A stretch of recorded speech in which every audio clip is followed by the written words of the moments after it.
Hello guys, अगर आपने भी ईपैक ड्यूरेबल के आईपीओ में अप्लाई किया था और आपको अलॉटमेंट मिल चुका है, तो फाइनली कल इसकी लिस्टिंग होने वाली है। तो कहाँ पर लिस्ट होगा, कितनी प्राइस पर लिस्ट होगा, लिस्टिंग गेंस आपको कितने मिल रहे हैं और अभी का फिलहाल का जीएमपी कितना चल रहा है, और आपको लिस्टिंग डे स्ट्रेटेजी क्या रखनी चाहिए, इसे बाय करना चाहिए, फ्रेश एंट्री लेनी चाहिए, या फिर आपको मिल गया तो होल्ड करना है या फिर सेल करना है।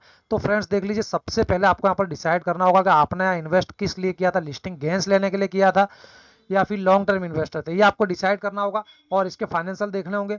उससे पहले यहाँ पर हम देखेंगे अभी इसका लेटेस्ट जीएमपी फिलहाल कितना चल रहा है और आपको क्या करना चाहिए।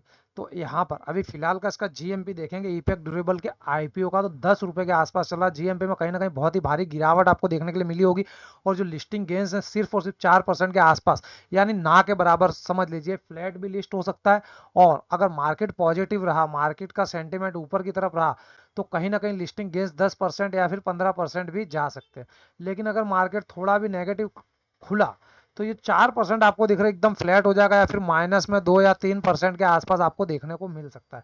तो आपको क्या एक्सपेक्टेशन रखनी है और आपको कितना बेनिफिट मिल सकता है। तो मैं आपको बता दूं, 65 शेयर्स का एक लोट है, आज क्रेडिट हो गए होंगे इसके शेयर, और 10 रुपए के आसपास की जीएमपी चल रही है। लगभग लगभग 650 रुपए के आसपास के लिस्टिंग गेंस मिल रहे हैं, जो कि बिल्कुल ना के बराबर है।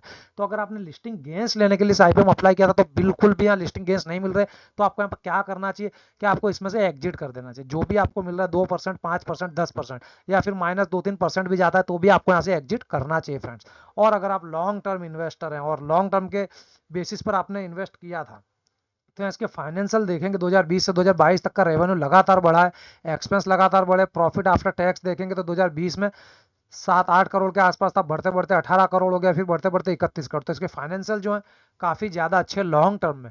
इस कंपनी का जो कामकाज है और जिस तरीके के इसके फाइनेंशियल बढ़ रहे हैं ईयर बाय ईयर बेसिस पर, तो लॉन्ग टर्म में कहीं ना कहीं आपको आईपीओ ज्यादा अच्छा खासा फायदा दे सकता है। बाकी यहाँ पर फ्रेश एंट्री की बात आती है, तो सबसे पहले आपको इसकी लिस्टिंग देखनी चाहिए।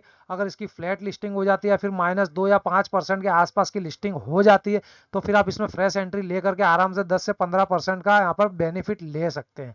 तो जो फ्रेश बायर्स है, जो फ्रेश एंट्री लेना चाहते हैं, उनको क्या करना है, 9:45 पर एक ऑर्डर लगा देना, यहाँ पर ओपन ऑर्डर लगा देना। तो जैसे ही ये आईपीओ ओपन होगा, तो मान लीजिए आईपीओ की ओपन डेट भी हम यहाँ पर देख लेते हैं। चलिए, 230 रुपए की कट ऑफ प्राइस है इसकी, ठीक है। तो आपको क्या करना है देख लीजिए, अगर फ्लैट भी ओपन होता है तो 240 रुपए की आपको यहाँ पर ऑर्डर लगा देना है, जितने भी शेयर्स आप इसके लेना चाहते हैं। तो जब ये खुलेगा तो थोड़ा सा ऊपर जाएगा, लेकिन जब प्रॉफिट बुकिंग आती है, जब ये नीचे जाता है, तो जैसे ही 240 की प्राइस पर आएगा, तो आपका प्राइस हिट हो जाएगा।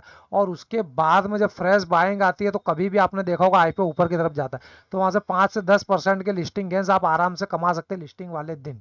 तो जो जिन्होंने लिस्टिंग गेन लेने के लिए अप्लाई किया, उनको तो फिर यहाँ से एग्जिट ही करना चाहिए। तो आपका अपना ओपिनियन क्या है दोस्तों, आप इसमें से एग्जिट करेंगे या फिर फ्रेश एंट्री लेंगे, या आपको मिल चुका तो इसमें से आप लॉन्ग टर्म इन्वेस्टमेंट के लिए रुकेंगे या फिर एग्जिट करेंगे? कमेंट सेक्शन में कमेंट करके जरूर से बताइएगा।